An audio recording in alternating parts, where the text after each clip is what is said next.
Greetings, beloveds, and thank you for joining us for this special event with Janet Allured. She is a co-editor of the Southern Methodist Women in Social Justice, a book that is going to be featured and actually the highlight of our content in our time together. And as an authority in this topic and subject, I hope you will enjoy this learning opportunity. And if you're watching it live in a stream, do note it is a great opportunity to make comments on the video and to share in discussion and maybe share kind of where you're coming from, the things that you know about or don't know about that come to light, and maybe even answering some questions that come before you. Even if you can't interact directly with our speaker live, you can definitely do it in the discussion forum. But with that said, don't miss out on this opportunity by logging off too soon. This is a great chance for each of us to grow a little more knowledgeable and to be a part of bringing about justice at work through history into our time together today. Because, hey, our life comes together because of the things that came before us, and we get to be a part of what comes in the future. And so as an organization here at Scarritt Bennett Center, I offer you these words of welcome as the Director of Spirituality and Arts. My name is Reverend Linda Furtado, and our mission here at Scarritt Bennett is to create space where individuals and groups engage each other to achieve a more just world. And so here we are. Thank you, Janet, for coming, and let's get started. Thank you, Linda, for the opportunity to speak here at Scarritt Bennett, a storied institution among Methodist women, and one where I have done a lot of my research, thanks to LaDonna here, the archivist and general librarian, I guess, who is doing this out of the goodness of her heart because she is an unpaid volunteer, which I greatly appreciate all of her help. So it's a way for me to give back a bit to Scarritt Bennett for all that they've done for me for this research, and also to highlight for our audience a whole lot of activity on the part of Methodist laywomen that other people generally, most people, not even most Methodists, know a whole lot about. So with that, I'm going to go ahead and launch. Starting with this image of the book that I published in 2016. One of the first questions that I get when I talk to groups of women about this research that is the subject of a later book over there on the piano, and another book forthcoming at some point, is how I got interested in this. Southern Methodist women as change makers, basically Southern Methodist women as progressives in the South during the period that I research. And I'm a 20th century historian, so I basically reach the whole century, like 1900 to 2000 is my area of expertise. I don't do 19th century. And that's kind of good for this subject because there's actually quite a bit of work done on the 19th century among academic historians, and that's what I am, an academic historian, professional historian. There's a lot of work on women and religion in the 19th century, but there's relatively little of that in the 20th century, especially when we look at Southern women. It's like when we move into the 20th century, all of a sudden historians think that secularism takes over, and they lose track of faith as a motivation for activism, and particularly progressive activism. Because if I ask the average audience, what do you think of when I say the term Southern religion? What comes to mind? Do you want to answer that, one of my audience members here? Like, how do we normally think of it, Southern religion? Baptist. Yeah, we think of Baptist and we think conservative, generally, right? I mean, most that is written about the Southern religion in the 20th century tends to focus on the conservatism of it, because there's a lot of that, right? But what I do in my work here is present a counterpoint to that and say that is not the only narrative that we should be learning or talking about or discussing or researching, as we shouldn't be only looking at that aspect of Southern religion as a conservative force. We should also be looking at Southern religion as a progressive force, because there was a lot of that. It just tends to get ignored. Like the dominant narrative is the South is conservative because of evangelicalism or what have you, some version of that. Well, that ignores a whole lot of progressivism that was going on out there. There's a lot of Christian radicalism also in the first half of the 20th century. And in some ways, these women fit into that. We could argue about how much they fit into that, where they fall on the political spectrum. But generally, these women I talk about, Methodist laywomen, were forces for progressive change in the 20th century South. Anyway, back to my original point. How did I get interested in this? How did I find out about it? I was raised Methodist, but that's not why I came to this subject. I'm currently Episcopalian. I have been for most of my adult life, Episcopalian. So I didn't come to it that way. I came to it through the book that you see on the screen here. When I was doing the research on second wave feminism in Louisiana in the early 2010s, I discovered in that research that a lot of the women who had a faith affiliation were Methodist. A disproportionate number of the feminists involved in second wave feminism, which is post-war feminism basically, in Louisiana, my study subject, were Methodist. And I realized that, which I didn't know that to start with, it just became clear to me as I was doing that research, and I realized that that was a story that was kind of untold and needed telling, it needed surfacing, it needed to be made clear to other historians who write about not just second wave feminism, which is kind of my bailiwick, but much of what was going on in the South. Again, progressive Methodism as a force for, in this case, feminism in the 20th century South. So if you look at this book, Remapping Second Wave Feminism, as I said, which came out in 2016, you'll see that I have an entire chapter devoted to this. Chapter 2 is devoted to faith as a motivator for feminism, because that is just not talked about. Especially when you talk about feminism in the 20th century, we always tend to assume that it's secular because the Northern movement was secular. It was kind of overtly anti-religion, or anti-clerical, maybe I should say, more accurately. So, faith traditions, religion got a bad rap among feminists in the 20th century in the North, and also the West, I guess you could say, California in that group. But that's not true in the South. So this is a countervailing narrative to that dominant narrative about how we see both Southern religion and how we understand feminism. So there was a lot that was missing. Basically, the entire South was missing out of that narrative of second wave feminism, even though, come to find out, a lot of second wave feminism emerges from the South.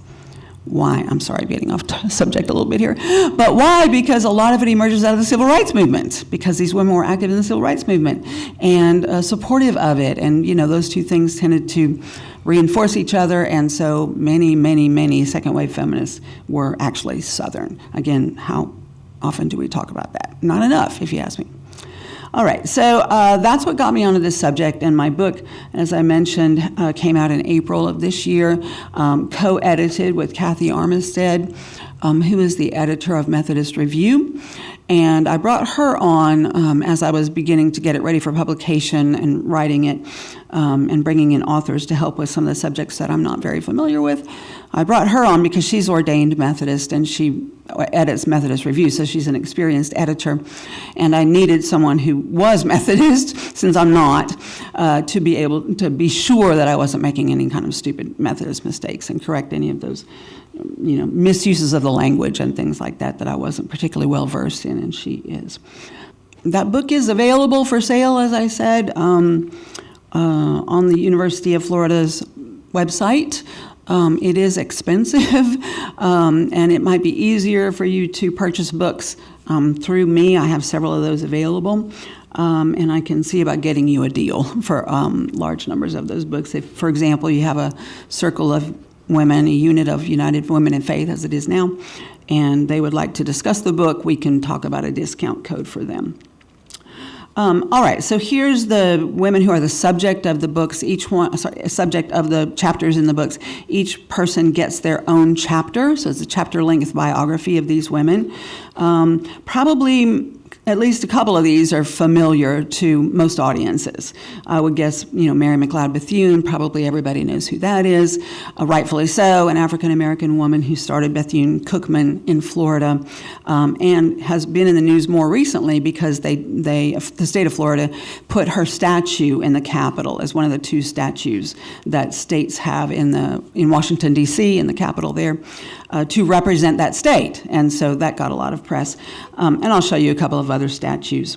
But she's Methodist. And then pioneering laywomen. Probably most of you won't know those other women. Maybe this is a more educated Methodist audience that may know some of them, but the average audience I talk to normally does not know the rest of those laywomen.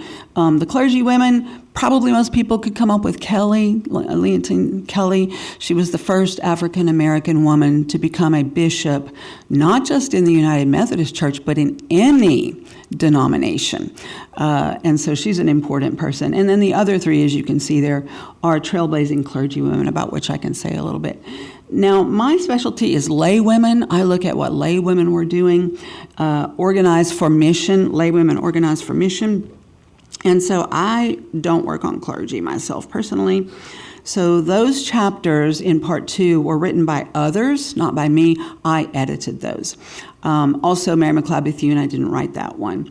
Bertha Payne Newell, I didn't write either. I just edited those and made them kind of come into this consistent whole. I wrote the introduction and I wrote the epilogue to the book, but I didn't write each one of those chapters. As I said, my specialty is laywomen. For reasons that I'll talk about in just a minute. So what I wanted to do here first is kind of run through these names and then circle back and talk about the three women who are closest to my heart, the three women I wrote about, that is Stevens, Hoover, and Billing, as you see there. Helen Gray Crotwell continue to talk about the clergy women in part 2. Crotwell served as campus minister at Duke. She was a parish minister, district superintendent, and in 1988 became the first woman to run for bishop in the southeastern jurisdiction. I don't know if you know this, but I bet you could guess. The SEJ, southeastern jurisdiction, was the slowest to elect women into the hierarchy. When that became a thing to kind of push women forward in the hierarchy, SEJ was kind of behind all the others. Anyway, so these women are important for that reason, as being first. Basically, they were kind of first to do this and that. She partnered with black leaders and encouraged student activism against racism and the Vietnam War, and helped make the Duke Divinity School curriculum more inclusive. She founded the Women's Center at Duke as well. So there's many very grateful students at Duke that still talk about her sort of reverentially.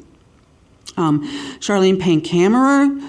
Do y'all know Charlene Payne Kammerer? Yes. Oh, she's retired now. She's from Florida, but she was the first woman ordained in the Florida Annual Conference in 1974, first female DS in that conference, first woman bishop in the southeastern jurisdiction, a lot of firsts. And like all of these women, because she was a first, she modeled a different method of leadership. It's very common among these women. She modeled democratic and inclusive forms of leadership and governance, Christian ethics, and feminist values. She instituted procedural changes that created greater opportunities for female clergy, LGBTQ plus Christians, and ministers of color within the UMC. She's still alive, though retired. And then the final woman on that list there, Carol Burnett, not the actress, as I always say. I bet she always says that too. Not the actress, also ordained. She's the executive director of 2 nonprofits in Mississippi that advocate for low-income women and children, primarily single mother families, through a variety of strategic programs and initiatives. She and the others who work with her devise and enact strategies of resistance. That's kind of what all of these biographies are about, strategies of resistance against the dominant paradigm and against the patriarchy, to take on patriarchal or white supremacy in Mississippi, also still alive. So let me start for just a second talking about the historiography of Methodist history, particularly Methodist women's history, nationally. Historiography, for those of you who may not be historians, is the science of history, or how history is written. And when we talk about things like Methodism or the Methodist Church, or pick any denomination you can find in the United States, and of course especially any mainline denomination such as Methodism is, If you go to find histories of those things, mostly you will find sort of institutional histories, bureaucratic histories. This person was elected at this point, served this long, did this, right? Really institutional sort of bureaucratic histories of that denomination in the United States or internationally, as the case may be.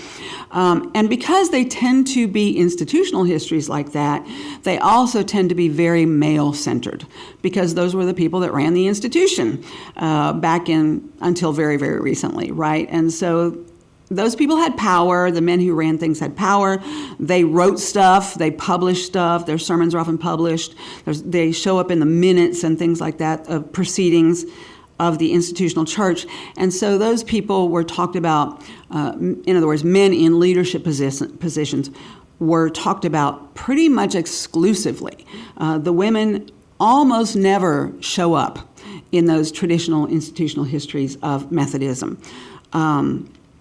So my goal was sort of to interject women into that dominant narrative and make sure that they were not neglected in the history of Methodism in the United States.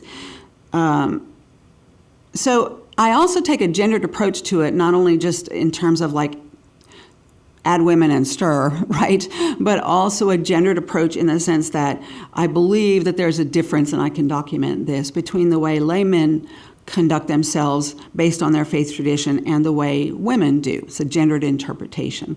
And my interpretation basically is that the men, and I'm not alone in saying this, by the way, but men, and I look at lay men and lay women primarily, the men tended to be much more conservative than the women did, which is, again, a theme that I will hit on as I talk here. And again, I'm looking at lay women organized for mission, that is, women within the missionary associations. First of all, that's traceable. There's minutes, right, and all kinds of statistics that I can tap into to help delineate that history. But also, if you joined a missionary association, if you're Methodist and you join a Methodist Women's Missionary Association, you have made a commitment, you've made a pledge, you've made basically a statement of purpose, because if you join it, you're agreeing with the statement of purpose. So it's not every Methodist woman that I look at. It's Methodist women who have, at the forefront of their commitment, that purpose that they share with the Missionary Association, which is to improve the lives materially and spiritually of women. That's always been their primary mission, and I should say women and children. Generally, that's what all of the women's missionary associations were for. In the earlier part of the 20th century, in the early 1900s, actually it might have been in the 19th century, I'm not sure when they started using this phrase, but the Methodist women and other mainline denominations, not just the Methodists, the phrase that they used was women's work for women, which pretty much summarized what joining a missionary association meant, the kind of work that you were going to do. So studying the women, we can see that Methodist lay women organized for mission, not just the average Methodist woman, they were, as a general rule, far more liberal than the average Methodist. Not always more liberal than the clergy, because education makes a lot of difference here. Clergy are, well educated in the Methodist tradition, and so clergy oftentimes were liberal too, at least on some of the issues that the women championed. But as you know, or any clergy person knows, they're constrained by their constituents, which is their congregation, right? And so the congregation often would not let them speak out publicly in ways that were contrary to the dominant narrative. Clergy were kind of constrained by their constituency in terms of speaking out about social justice issues throughout the 20th century. Whereas lay women, members of United Methodist Women and its predecessors, United Women and Faith and its predecessor organizations, and that's the only one that I look at, United Women in Faith and its predecessor organizations, they don't have that constriction because they're not serving a constituency. Their only constituency is themselves. And who pays the salary of the leaders? Not a male-dominant a congregation in which the men control things. That's not who pays the salaries of these women. Who pays the salaries are other women. And that's emancipating for them. It's freeing for them to be able to say things that were really quite controversial in many circumstances. So the importance of this is that they are making pronouncements and operating, acting on their faith within a female-dominated space. And that's what's so important. They don't have men looking over their shoulder. And as a result, even in the South, members of the lay women's associations, missionary associations, had an unusually expansive global outlook that diminished parochialism and narrow-mindedness and emphasized service and sacrifice for the greater good, not for oneself alone, with the goal of ushering in the kingdom of God, a realm of justice and equality. It's sort of a utopian vision, and that's something I would like to discuss with audience members later, because I'm sort of thinking about that idea as an organizing principle for the piece. A utopian vision for how they thought they thought the South could be better, they thought America could be better, they thought the world could be better if the principles that they are advocating were actually put into place. So sometimes I get this question too, why Methodists? Why not all of the mainline denominations?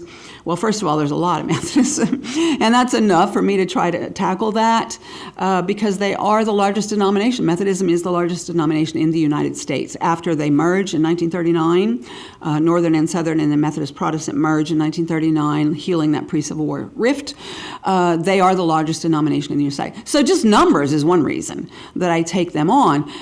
In the South, they are the second largest denomination, which, as you recognized, they're the second largest behind Baptist in the South. But you're still talking about, in the South, hundreds of thousands of people. And then once they become a national church, millions, literally millions of people. So just numbers make them significant enough for me to want to study them. Also, as I mentioned, they had this really progressive outlook, and they acted on it in a way that was really appealing to me as a progressive person too. So we like to write about people like ourselves, and so I could identify with them. I was raised in the South, though I kind of don't consider myself a native Southerner because my parents were Yankees, and so I sort of have a different perspective from the average Southerner. And I could identify with them because these women that I'm going to talk to you about today were, in a way, they're sort of out on a limb. They're different from other white Southerners. Mostly I'm going to talk about white people today. And I could identify with that, being a very liberal-minded Christian in a kind of conservative society in Louisiana. All right, so why Methodists? Because they're unusual, because they had this really broad, expansive outlook. They were dissenters. They challenged the dominant narrative. All of that was attractive to me. And I think it's a story worth telling to academic audiences that really nobody knows beyond Methodist Church itself. And I'm not even sure how many people within Methodism know this story about what the women were doing out there in terms of social justice work. It's a story that needs to be told, and not just Methodist to Methodist, because there's a lot of that happens. If you publish with a Methodist press, other Methodists read it. So my book, I was determined not to let that happen. I don't want just other Methodists reading it. I think it's a bigger story than that, and I think all of America and the people who write American history need to interject this narrative into their histories. And that's the only way that that's gonna happen, to where it gets in the textbooks that we all use or read. The textbooks are written by academic historians, and they're not going to read it if it's published by a Methodist press for other Methodists. It has to be an academic book. So believe it or not, University of Florida Press published this. I keep getting questions like, really, did they let you publish this? But I will say that the governor does not interfere with it. Not yet. The governor of Florida does not interfere with the press, and what it publishes, that did not happen. I was a little nervous about it, but because it has social justice in the title, and that's one of the trigger words that the current administration, emanating from Washington, D.C. and all of his minions, that is a word that will trigger social justice and may cause some limitations on freedom of speech. But that has not happened to me yet. All right, so as I mentioned, they think in a way that was familiar to me, and in which they think in a way that I could identify with. They are strongly Methodist. They believe in Methodist history, and Methodism taught that single acts of kindness and individual prayers could not solve the problems of poverty and exploitation. Only collective action could do that. So that's what they share with Christian socialists, that idea right there. It's very strong in the early 20th century, like until about World War II. It takes more of a backseat after World War II. But they believe in collective action. They believe in social solutions, social justice, not individual action. Nothing wrong with individual action, but it's just not going to solve the problem. It's a Band-Aid. And so if you're going to solve or attempt to solve the problems of poverty and all the other issues that they were studying, you have to go deeper in analyzing and identifying the causes of that. The problem of poverty in our midst of a really rich society, for example. So only radicals' visions could do that, and they had to occur in communities, right? Not as individuals, circles of equals who work together to produce liberating knowledge. That's how they defined a community. And that's how they defined United Women in Faith and its predecessor organizations. So in the South, I'm talking about the MECS, okay? Women's missionary organizations began in the MECS in the 1870s and 1880s. They started small, but they gradually acquired money and property, both here and overseas. MECS, Methodist Episcopal Church South. Before 1939, that was the dominant Methodist church in the South, former Confederacy. So I'm just mentioning here something about the name changes, but I'm going to try to stick to the name that they acquired in 1910 or beyond that. In the MECS, the women's missionary associations were divided into home and foreign, which was also very common for all of the mainline denominations that did this type of work. They had a home mission society and then a foreign mission society. I don't look at the foreign missions at all. There's actually quite a bit of work on the foreign missions. But I'm an American historian and I'm a Southern historian, so I'm looking at what's happening in the South here. So I only look at domestic missions. They started small, but they gradually acquired money and property, as I mentioned, both here and overseas, through small donations that they referred to as stacked pennies. One of the things that always amazes me when I'm reading through the journals or what have you, because they always provide an account for financial reasons, they always provide an account of how much money they collected and how it was spent, right? There's accountability in these organizations, as any Methodist will tell you. There's accountability up the line and down the line, right? You report up and you're responsible to people not just above you, but also to people below you who want to know how their money is spent, right? And so the figures are there. They're very easy to find in the records, and the records are voluminous for these Southern Methodist women too. Another reason I decided I was going to try to write about them. But when I look at those figures, I'm always kind of astounded at the amounts of money that they are collecting. It turns out it's not a whole lot per person, which is kind of their philosophy. It doesn't have to be a whole lot of money per person. But when you add it up, it ends up being a really substantial amount of money that they have to allot, that they control. And the women's organizations are controlled by women every step up and down the way. It's all female controlled. So they had two separate societies that were consolidated against their will in 1910 into the Women's Missionary Council, which I will refer to from now on as the WMC, Women's Missionary Council. That lasted until 1939 when the merger happened, and then it becomes the Women's Division, which supervised the WSCS, Women's Society for Christian Service, and its auxiliary, which was for married women, the Guild, the Wesleyan Service Guild. They're both under the Women's Division. The purpose remained remarkably consistent through all of these changes and mergers that happened throughout the 20th century. And that was, and if you're a United Women in Faith person today, you probably recognize this too, because it hasn't changed all that much. And I'm summarizing here because they do adopt different purpose statements. But by and large, this is an accurate summary of their mission throughout all of these changes, through all these mergers and name changes, which was first to meet the physical, emotional, and spiritual needs of women and children. Second, to work on bridging the racial divide, eventually desegregation. They don't start with that, but they move towards that, and racial inclusiveness. And then third, participation and improvement of women in church and society. So their focus is always women and children. Why they don't like being submerged under the General Board, which is what happened in 1910, a hostile takeover in 1910, because the General Board isn't going to have women and children first in their sights. And they're right about that. It's not. And women start to lose influence and their mission programs are damaged as a result of that, and so forth and so on. So they were very unhappy about that the men poached them, basically kind of colonized them would be a better term, and put them under the control of the male board.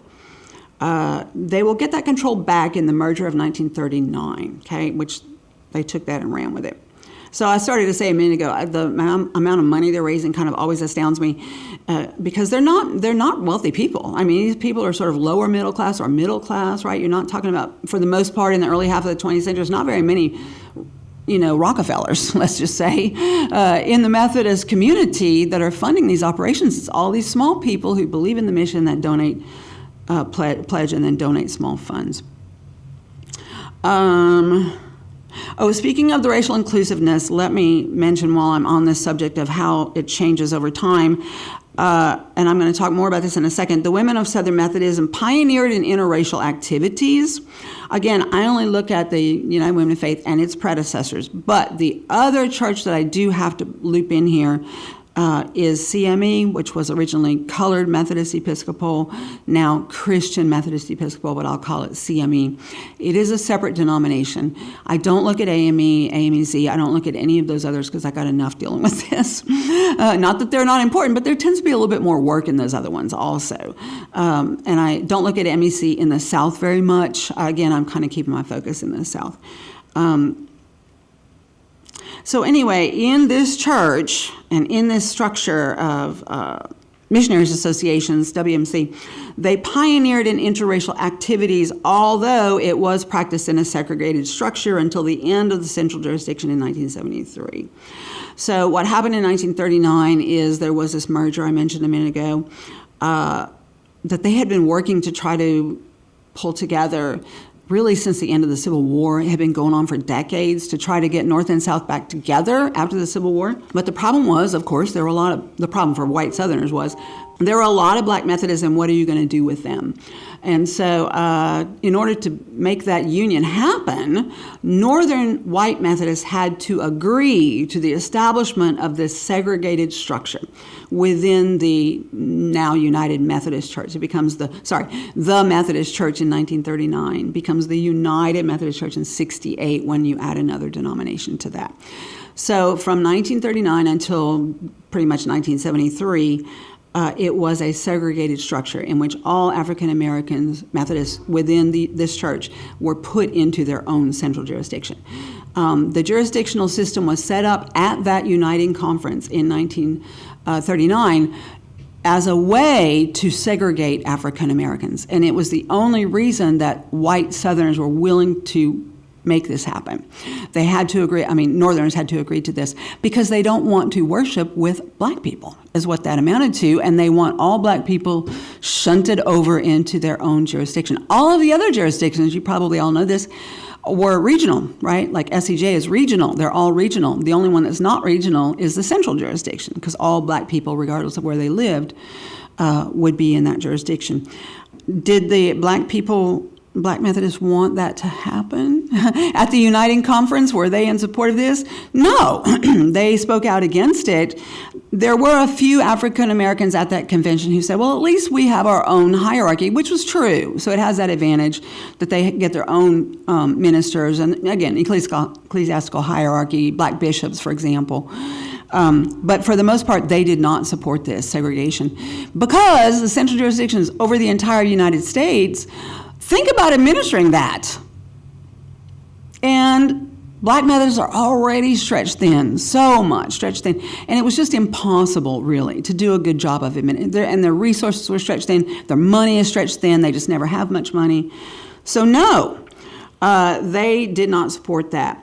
At the Uniting Conference in 1939, where they set it up, regardless of these protestations, the only white people to go on record against the segregated jurisdiction, was the Women's Missionary Council. The only white people to go on record issuing a report condemning this was the interracial committee of the Women's Missionary Council, the WMC. And the head of that council, LaDonna, I know you know this, the head of that interracial committee that made the report was Louise Young. And Louise Young was a faculty member here at Scarritt. Okay, very, very progressive on race issues, unusually progressive for a white person of her day. And she's one I think needs a chapter. I didn't have enough on her yet to write that chapter, but she definitely needs a biography of her own. She had a very storied career and was just so far out in front of most other white people. She had received some education in the North, which is what was eye-opening to her, also, opening up possibilities for her. But she also just became sympathetic to African Americans growing up in the South and recognizing, as any good Methodist should, that the way they were treated was wrong. Like, to me, looking back, that doesn't seem hard to try to say, gee, this is wrong, right? This is immoral. But every other white person didn't think it was wrong, right? And Louise developed this consciousness and said, no, we shouldn't treat people as second-class citizens in this America that I live in. Anyway, as a result of that consciousness that she developed, she worked for a while at Payne College. She was on the faculty at Payne, which is a jointly sponsored Methodist college at HBCU for African Americans in Augusta, Georgia. That was the only institution of its kind. It was the only institution supported jointly by CME and the White Methodist Church. And the WMC also supported the girls' section of that, basically. They called it the Payne Annex. And they called it the Payne Annex because it's on the campus of Payne, but at the time when they bought it, it wasn't part of the campus of Payne. So they bought it and they added it to the campus of Payne. And they wanted everybody to know that the women did that. They did not want that property or what they built for the girls on that property to come under the control of men. They want to control their money, their allocations, all of that themselves. They're kind of carving out an independent fiefdom, basically. Anyway, so Louise Young had worked at Payne, working closely with African Americans there, which also was an eye-opening experience for her. And then also after that, she went on to Hampton Institute, which is where Booker T. Washington got his education. And it's in the Booker T. Washington method, like philosophy of education, Hampton, so it's kind of conservative. But nonetheless, working with African Americans in that setting also was eye-opening to her. And so then she comes to Scarritt after those positions. She comes to Scarritt and she works in the sociology department that was set up by another faculty member here, Mabel Howell, and works very closely with African Americans here in Nashville because there's a lot of HBCUs and other higher education institutions here that she worked with, and she's a sociology professor. So sociology students had we would call it a service learning component today, where they had to do internships, and she was in charge of that. So she was in charge of putting students, sociology students, or anybody who wanted to do it, into internships in the various community centers in Nashville. And that included the Bethlehem Center, which is an African American center, which still exists in Nashville. So she sat on the board. That's Bethune, as you see there. She's actually got two statues in Washington. Sorry, I'm backing up here for a second. There's Kelly, a picture of Kelly. This is Kammerer, and that's Carol Burnett. So you can see that she was not the actress, which is always going to be the first thing you think of, right? She's an activist. She's not an actress. Here's some pictures of the center. The first Bethlehem Center was established in Augusta, and another Nashville woman, Mary McLeod, was the one who established it with the help of another Nashville woman, Estelle Haskin, who was really kind of the mother of settlement houses in Methodist Church, in that Methodist tradition, she was on the Methodist Training School faculty here in Nashville and supported Mary McLeod, who was also on that faculty, to go establish his very first Bethlehem Center. So it's the first settlement house for African Americans that the WMC, the Women's Methodist Association, established for African Americans in the South. There's another one in Nashville that's established under the leadership of Haskin and I didn't put her picture in here, Haskin and Sally Sawyer here in Nashville. They're about the same time. Augusta is 1912 and the one in Nashville is 1913. So approximately the same time they're establishing these centers, settlement houses that provided services to people in lower income neighborhoods, people who were in underprivileged or disadvantaged neighborhoods, marginalized people. They set these settlement houses up. If it was for African Americans, they called it a Bethlehem house. They decided early on that they were going to name them, give them a religious name because they're supported by a Christian denomination. Not that they didn't get other money. They would take donations from whoever gave it to them, obviously. But the mission is Wesleyan in motive, and what they're trying to do is make their faith active, put it into action and not just words. So the settlement houses they established for African Americans, they called Bethlehem houses. Those for white, which were usually immigrant but not always immigrant, poor, they called Wesley houses. So they differentiated those two. So if you saw a Bethlehem house, you know exactly what that meant, right? Supported by United Women in Faith and its predecessors. Eventually, many of them closed or merged or whatever, but the one in Nashville still exists. I've been there and talked to the director there, and has a little history, kind of like what I'm telling you here, up on its walls, published history as well. And so it is today still an NMI, a National Mission Institution, supported by, now it's called United Women in Faith. Today, Methodist women still support it. That's not where all of its money comes from, probably a very small percentage compared to other grants that it gets. But it was started by the women in faith and continues to be supported by them today. All right, so again, what they're talking about is going into black neighborhoods, which for every white person that went to help do the work in this Bethlehem house, what they saw in those black neighborhoods was just completely astounding to them because they'd never been there before, right? They'd never gone into black neighborhoods to see how under-resourced they were, to see that they don't have infrastructure, they don't have paved roads, they don't have decent, sewage systems, they don't have decent water supplies, maybe none at all. They may not have any publicly supported water system whatsoever or sewage treatment whatsoever. The schools were terrible, terribly underfinanced. They had not realized that before they went in there to look. So when they came in here and began to do these, they call it mission work. When they went into these neighborhoods to do mission work, they go in there, these white women do, with the same kind of attitude probably that most other white people had in the South in 1912, which wasn't pretty, right? They're still racist and prejudiced and privileged and all those things, but they at least recognize there's some work that needs to be done here, or else they wouldn't have done it, right, in the first place. And then once they got in there and began to work in these neighborhoods, then they began to see, oh, this really is not the fault of this individual person, that there are structural reasons for this racial discrimination, and there are structural societal structures that hold these, that maintain these racist structures in Southern society. And guess what? As a white person, I am privileged by that. It's kind of the first time that they really confronted that. And so the women who work in these Bethlehem centers become the conscience of white people, certainly white women in the church, to tell them, you know what, you can't look down your, walk a mile in somebody's shoes. You can't look down your nose at these people that you're serving and blame them for their own vices or poverty or whatever it is that you blame them for, before you look and see the ways that you as a white person are responsible for this. So this is in the early part of the 20th century. I'm going to quote from my book here. Well, most other Southern white women were busy commemorating the lost cause, because this is that period when they really are doing that and putting up all those Confederate statues all over the place.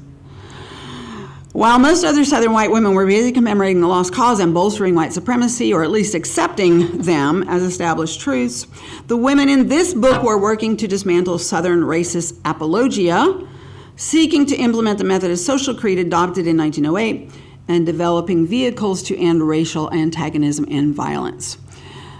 End quote. Once women got the right to vote in 1920, leaders of the WMC urged members to exercise that vote to support progressive causes like world peace and end to child labor and so forth. Basically, the progressive agenda comes up in their minutes all the time, in their reports all the time. Okay, this is, I said the Nashville Bethlehem Center was intertwined with Fisk, like Fisk kind of co-manages it. Fisk members are on the board, Bethlehem Center board. The boards, by the way, of all the Bethlehem Centers, by policy, like they had to do this. They could not escape it. The boards of the Bethlehem Centers were always integrated. Again, that's pretty innovative for 1912, 13, whatever, in the South. That was required that they were integrated, racially integrated, and which meant that they had to have some faculty from the local HBCUs because they partnered with them a lot. They had to have faculty representatives from the local HBCUs. They had to have representatives from the black churches. Now, because it was a mission association that was a mission that was sponsored by the Women's Missionary Association, they wanted those black people, representatives, to be from the women's missionary units at the church. So they wanted the board to be entirely female, but guess what? A lot of churches didn't have the units. And so in their stead, black pastors would come and represent that church. And in the course of that, they're interacting with black people all the time then. The white women are interacting with black people all the time on the boards and in other ways. They came to realize, well, the black pastors would like some help too, right? And so they did things like Bible study or training for drawing up sermons and things like that, just basically help with running a Methodist church. They did a lot of that kind of work, and as I mentioned, it was really eye-opening to them to see how under-resourced black neighborhoods were.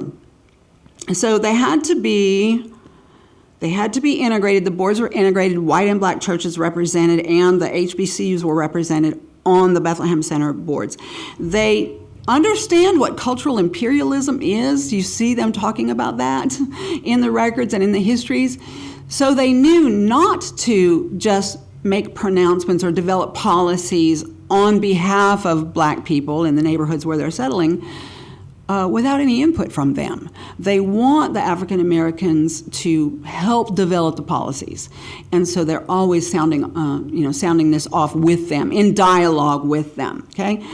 Did they still have racist ideas and prejudices? Could they be patronizing? I'm sure that was still true. But at least they know they shouldn't be that way, even if they don't recognize it.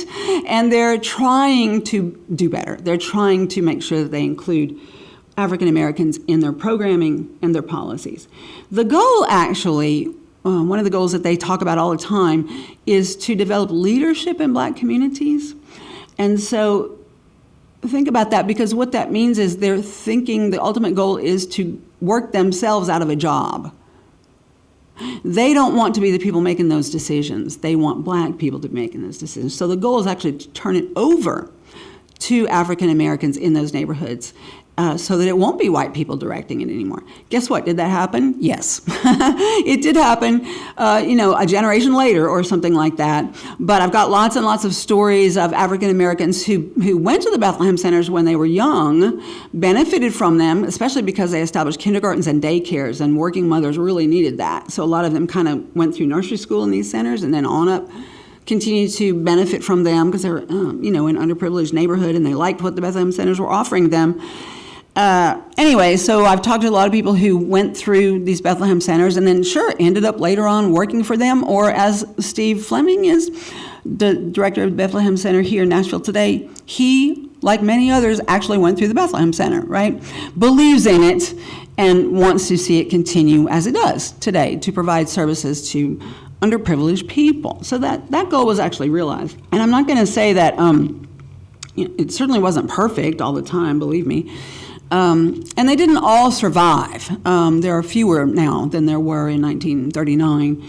But again, that didn't necessarily disturb them, because they wanted to bring awareness to the conditions in these neighborhoods, and they wanted to hold people who had power to do something about it accountable. So they go in there and document the terrible schools, just name something. Terrible schools, lack of sanitation, lack of roads, whatever. They made reports, and then they lobbied their elected officials. So their goal was for the state, by which I mean government, the state to take over, ultimately, the services that they were providing in these Bethlehem Centers to work themselves out of a job. Did that happen? Many times, yes, it did happen. They were a lobbying force. They're raising awareness and raising consciousness.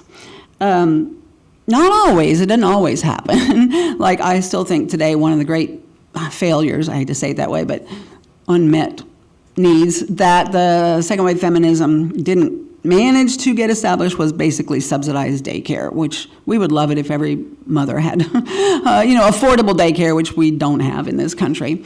So it didn't always work. But they did get kindergartens. They put kindergartens in all these places. And before that, African-American schools usually didn't have kindergartens. And so, that gets taken up. That's just one example of things that they bring to people's attention. I just wanted to point out through this slide here that their settlement houses could be and were established for ethnic minorities in a lot of different neighborhoods, and not always just in the South. This is in Texas, El Paso, obviously, and it's for Mexican Americans. There were quite a few, Spanish-speaking, I should say, quite a few missions that catered to or ministered to or served Spanish-speaking Americans, immigrants or recently arrived immigrants or children of immigrants. And they went all the way over to California. They actually had some missions in California for Japanese Americans, so Asian Americans, Latinos, Indian Americans. Also, I have not done a whole lot of research on that. That might be my next subject to do research on, because it's all in the topic of conversation today, right? But what I have read about them, dare I say it, they were way better than the ones that we hear about. They generally were not residential, and that's where the worst problems happened, was at residential boarding houses run by Protestants for Indians, right, where they have brutal discipline and the whole thing. Anyway, they considered that an appropriate allocation of their money to help Indian Americans who were terribly impoverished, right? Again, terribly impoverished because of what white people had done to them. So in a way, it's like ameliorating what white people have done to marginalized others. In a way, dare I say it, it's like reparations. We took their land. Look how poor they are now. Let's see what we can do to help them get out of that situation. This is Bennett College and Payne. So Bennett and Payne College is here. Bennett and Payne College is here. African Americans. These are photographs I got from the mission albums on the GCAH website. General Commission on Archives and History has these. They're digitized. So you can look them up and use them there. These were some African American institutions that the Women's Missionary Council supported also. Bennett, which it of course still does, the only African American institution of higher education for Methodist women, Methodist-run women in the United States at the time, for girls, sex segregated. And Russ College in Mississippi. Susie and David Jones. David Jones was the head of Bennett, did amazing things for Bennett, kind of took it from a shoestring budget to an actually decent higher education institution. He was very helpful to growing Bennett. And his wife, Susie, African American, was one of the women. There's Louise Young. Sorry, I should have flipped to that earlier. Anyway, Bennett was one of those institutions that the WMC was very involved in to try to help develop leadership among the women, and they worked with Susie Jones frequently to get advice and help implement programs for that, including curriculum on the Bennett campus. So sorry, Louise, I forgot to toggle to you earlier. But thank you, LaDonna, for getting this image for me. LaDonna, our archivist, is here, and she has files here at Scarritt. One of my missions is to get people to come to Scarritt and start digging around in that wonderful library that we have here, the Lasky Library, because there's a ton of material in there that I am pretty much the only academic working in. Is that right? Am I right to say that? Pretty closely, the only one working on, and it's a woman-focused library. So if you want to look at the history of women in Methodism, it's a wonderful place. I'm going to give you some more work there, LaDonna. Unpaid work, right? She's a volunteer. I tell her she's a saint. She's in the line for sainthood. Anyway, so let me just talk to you just briefly. I know I'm kind of running over. Briefly about my three people here. Thelma Stevens, the three I wrote about who are dear to my heart, who was the first of these. I told this story yesterday. You've heard it, LaDonna, but it's one of my favorite stories, where Thelma Stevens, as you see there, becomes the director of a Bethlehem Center and head of the Department of Christian Social Relations after 1939. That's her department.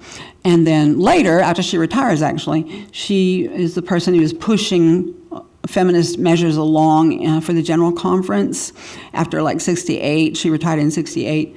And so she was at every General Conference, and boy, she knew how to work a General Conference. Everybody said she was very good at it. And so she's the one that wrote the legislation to create COSRO for women. That's the one that advocates for women.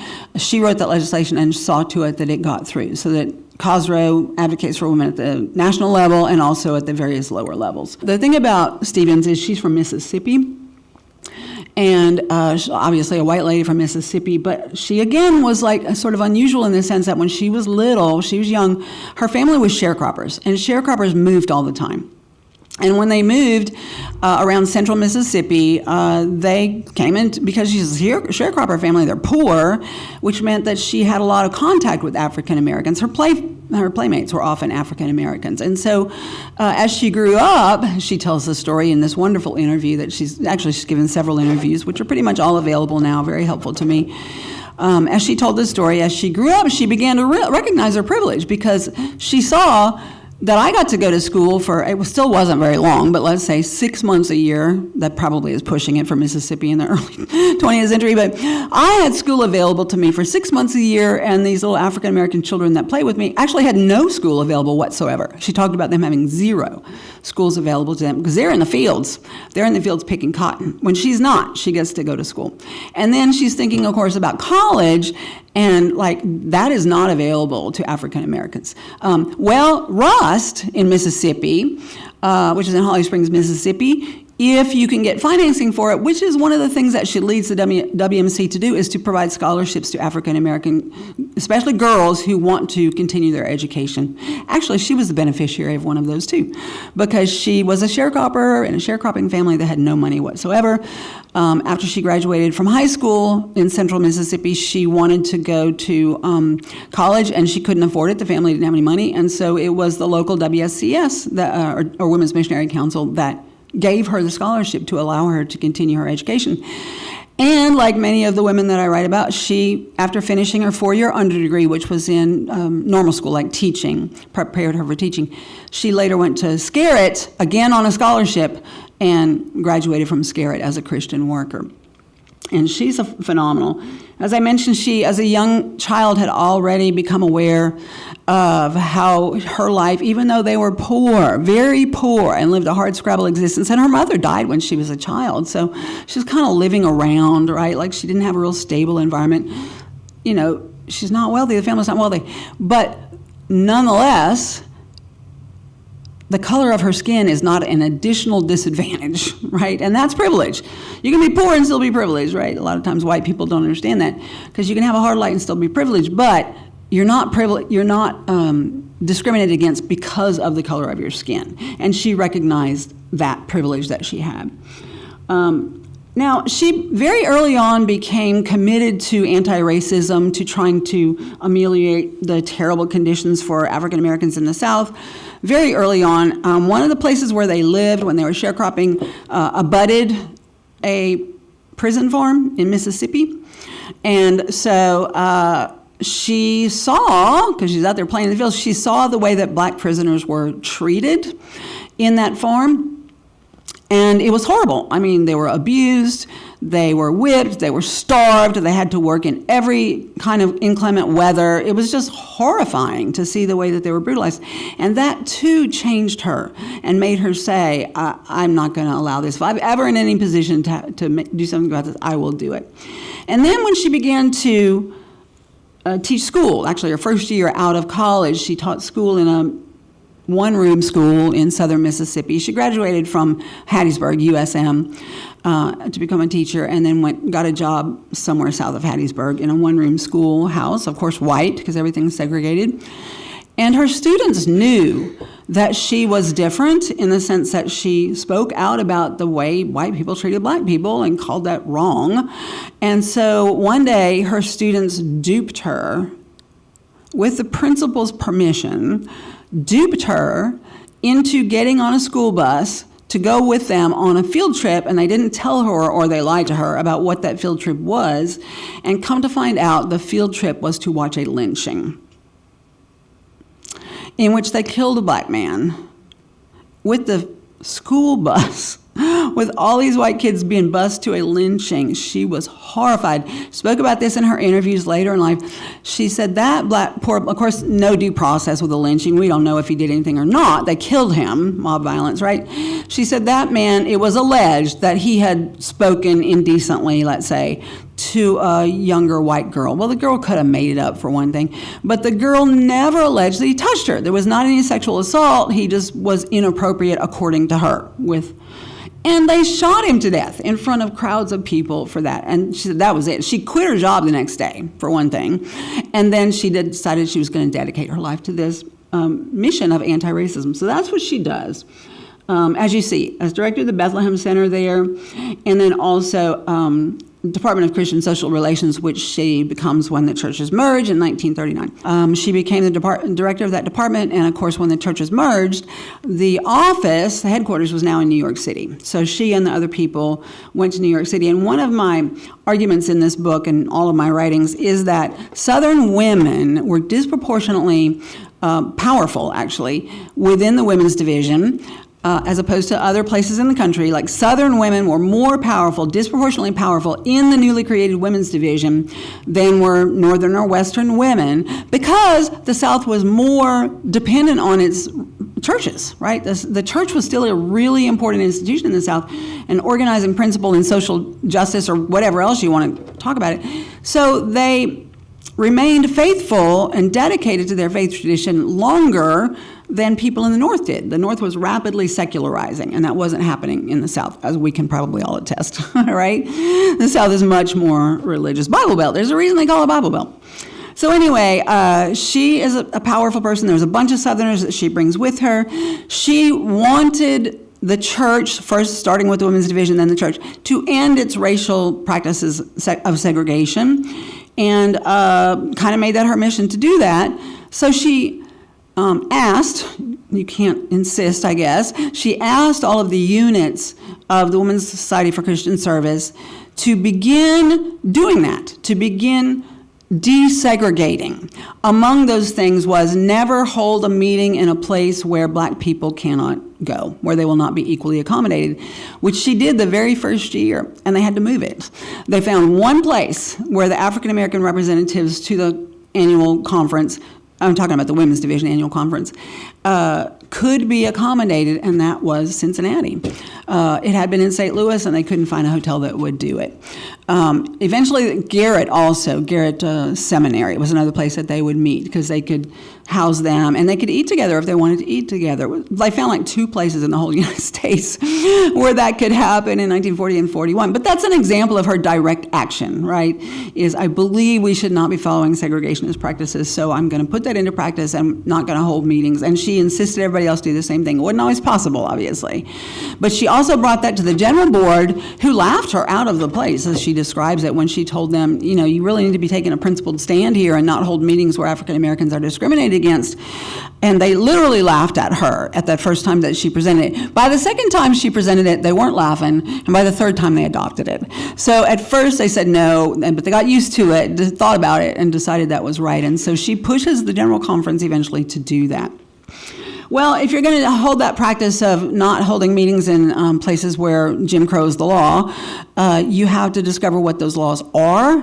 And so she hired unemployed attorney Polly Murray there, who had graduated from Howard Law School, so she's in Washington, D.C. And imagine how many clients a black woman lawyer could get in 1940 or 40 or 50, actually, in the 50s when she does this.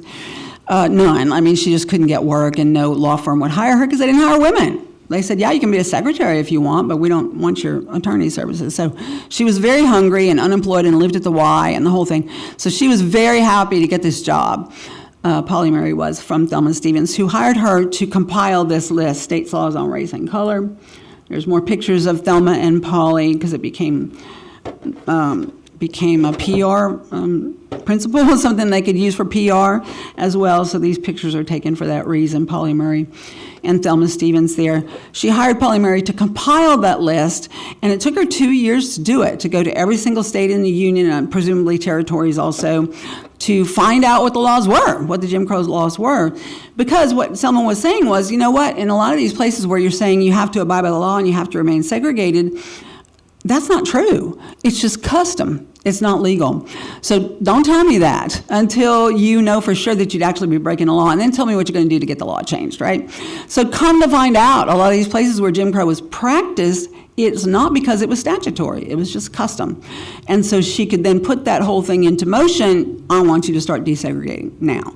And don't forget your domestic help, okay? Let's pay our domestic help better too. So a whole variety of social justice causes the Women's Division put into place. By the way, they put copies of that compilation, into everywhere. They put copies of it into schools, into colleges, into law schools, distributed it widely.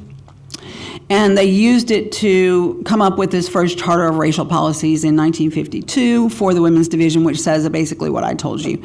To not be discriminatory in hiring, to not be discriminatory in pay, to not hold segregated meetings. I mean, if you can possibly not do it, basically committing the Women's Division to those policies. And it is adopted in 1952. Did y'all recognize that at all by chance? State's Laws on Race and Color. It's kind of, it's published in 48, I think the year was. So old by today's standards, but still really kind of classic. I read a note in your book about it. Uh-huh. And said that Thurgood Marshall referred to it as the Bible of Yes. desegregation. Yeah, I'm going to repeat that. Thank you. Yes, Thurgood Marshall characterized it as the Bible of desegregation lawsuits, because nobody knew before Polly Murray did that what the law actually was. They might know their own state, but they don't know what's going on in all the states, right? By the way, that project took way longer than they thought it would, and so Thelma had gone to the board, the Women's Division board, to request the money to pay Polly Murray to do it, and it turned out to be such a longer project than they originally anticipated. She had to keep going to the board over and over to ask them to continue to fund her research, and they did. But I'm just saying, just persistent about it, insistent that this happen, and that we begin to change the situation now that we know exactly what the law is. And I may have this quote in there too. Polly Murray herself, in her own autobiography, actually complimented Thelma for her commitment to anti-racism. She said she was as committed to anti-racism as I was, something along the lines there, as I was. And I think that's true. And what's so amazing about it is, again, she's from central Mississippi. She's a Mississippi woman who put these policies in place.